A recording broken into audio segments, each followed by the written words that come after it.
What's up, everybody? D-Man back. Welcome to a brand new video. Today we're going to be doing another Godzilla x Kong news roundup. That's right, in this video we will be continuing our chronological journey through the development of Godzilla x Kong: The New Empire by talking about events that happened in December of 2022.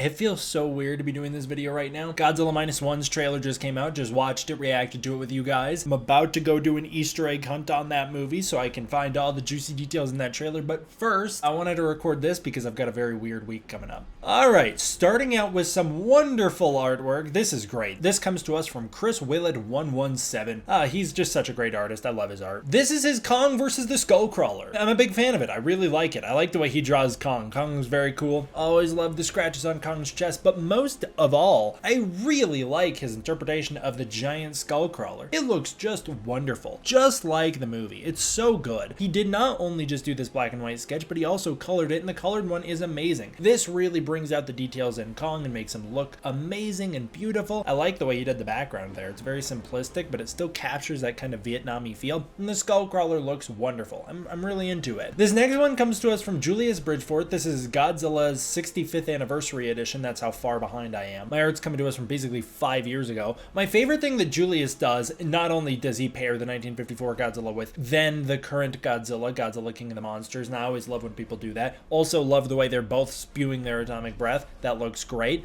I like that he scales them together. That's fantastic. The explosions look amazing, but my favorite little thing he does is hides tons of hidden details within his pictures. One thing that's not a hidden detail that I want to point out is the beautiful gradient in the sky there going from red to purple. It looks wonderful. But Julius always hides these little details in these buildings. So you've got Toho Studios here. You've got this Jet Jaguar ramen, the 65 thing. Jet Jaguar looking so Singular Point down there. Before Singular Point came out too. Nakajima Costumes, which is just great. He's got Sea Monster Sushi, which is super cute. Honda Studios, Sarazawa Science since 1954. Just wonderful little stuff. I always love the hand-drawn aesthetic too. And then the final one comes to us from Bob Eglinton, one of the most famous Godzilla artists around, and I'm actually surprised to see such a high-caliber Godzilla artist known for drawing Japanese Godzillas draw the American Godzilla. But this is, of course, Godzilla rising out of the water and Godzilla King of the Monsters. It looks absolutely wonderful. He's done such a great job here. This is a beautiful painting. I love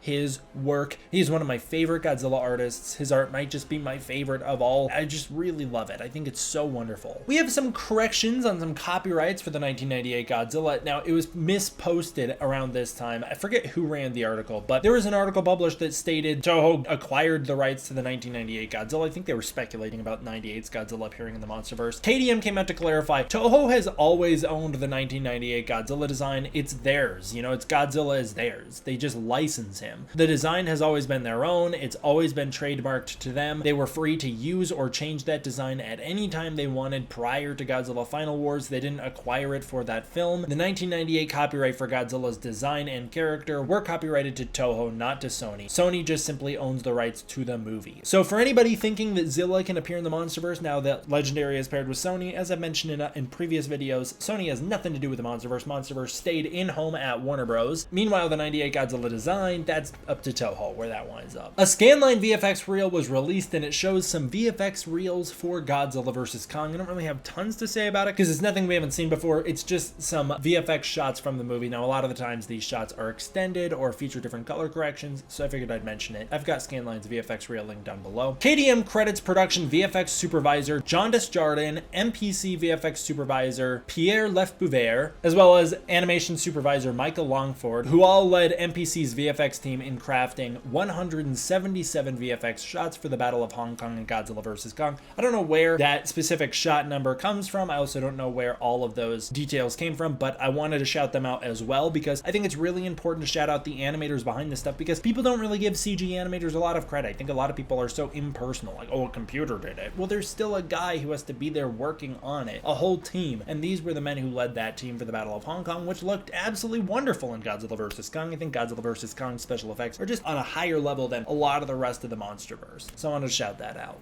Godzilla, Kong, and Mechagodzilla have Inbrixx releases coming up. These are like basically Legos, but for overseas. Kind of like Chinese Legos, basically. But you can see the Godzilla set here. He's actually got a tower that comes with him, a Hong Kong tower nonetheless, so they've actually got it accurate. And Godzilla's got his atomic breath. He looks cute. I mean, this just shows that you could totally make Godzilla Legos if you wanted to. The Kong one, also another Hong Kong one. Kong comes with the axe and more buildings behind him. It looks like you can even have Kong climb up the buildings. I like the smoke and fire effects that they've got with him. And then finally, the Mechagodzilla one is actually my favorite. I really like Mechagodzilla's proton scream that he's got. You've got more recognizable Hong Kong buildings in the background. I think the whole thing looks really cool. And then you can, of course, combine all three sets to create the Battle of Hong Kong, Godzilla and Kong versus Mechagodzilla. It looks fantastic. That looks really, really great. Not only did they do that, but they also released head busts. So there's a Godzilla head bust. You can see it here. It's 379 pieces, and again, just goes to show that you really, really easily could make Godzilla Legos if you wanted to. The Kong one, I think, looks a little cooler than the Godzilla one, even though I think the Godzilla one just looks a little more recognizably like Godzilla. The Kong one looks like it might be a little more fun to build. This is 487 pieces. And then the Mechagodzilla one, again, it actually is my favorite. I think the spines in the back of the head look the best. It looks like it might have some LED features, or maybe this is just to kind of jazz up the advertisement. This one is a lot more pieces. This is 2,595 pieces. I don't know why it's so many than the other ones, but it looks really wonderful. It really, really, really looks like the Mechagodzilla from the movie. Of course, it helps that he is mechanical in the first place, so he's a little easier to translate into brick form than an organic creature. But I just wanted to show those off because I thought they were really neat. Hiya Toys Kong 2021 released. Gomorrah Island took a photo next to the Godzilla. I think this is the Godzilla 2021 that was a Hiya release. They look wonderful together. Hiya's figures just look wonderful. I don't own any of them, but they do look really, really good. And it's great to see photos like this just showing off not only just the great scaling together, but also how wonderful it is that they have pairings. I really like that they're doing these. I'd say middle to high range articulated figures are really wonderful. And they do look maybe a little bit better than NECA's, which is nice. So if I ever do get them, I'm sure they'll be worth it.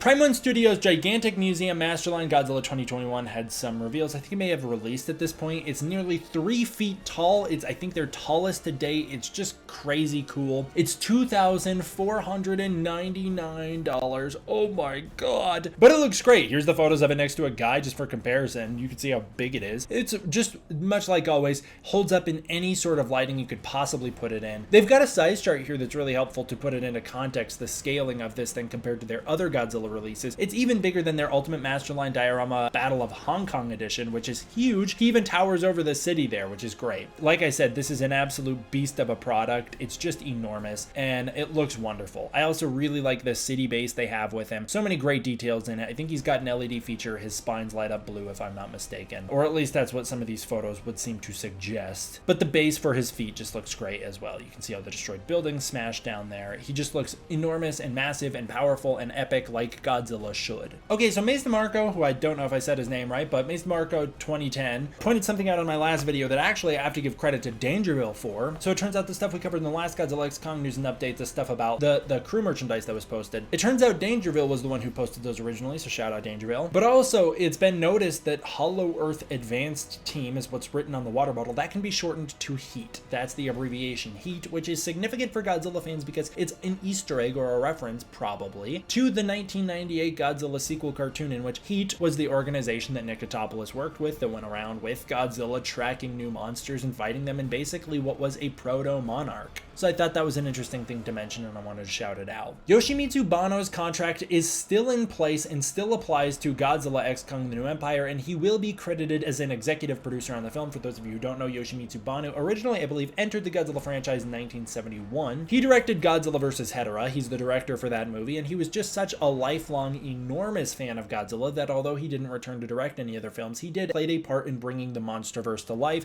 That contract is still in place, and so he has been credited as a producer on these movies ever since he died. He was credited on King of the Monsters. He also was featured as a memoriam in the end credits there, and then he's credited on GVK, and he will be in GXK as well. I think it's great. I really like to see that legacy continue. We've got a production update. This was posted again with that wrap slate, but the production update actually has no details. No new details at all in the production update, but I'll shout it out anyways, I guess. KDM teased some secrets in Godzilla x Kong: The New Empire. He says that the film will be loaded with secrets to be revealed in the movie. We don't want them revealed before the movie. He worries that they are going to reveal too many things and spoil too much too early, which I'm also worried about. In fact, I just made a video about that many people didn't watch. They just jumped to conclusions and started yelling at me in the comments about how dare I question Godzilla's characterization. Hey, you dorks. I wasn't. All I was talking about was how the MonsterVerse doesn't really know how to market its movies very well. They completely spoil in the advertising campaign everything that's going to happen in the film, and so there's no incentive to go see it. Yeah, I don't like the MonsterVerse advertising very much. I think they spoil too much, and I agree with KDM. There's a lot of secrets in this movie. I've gotten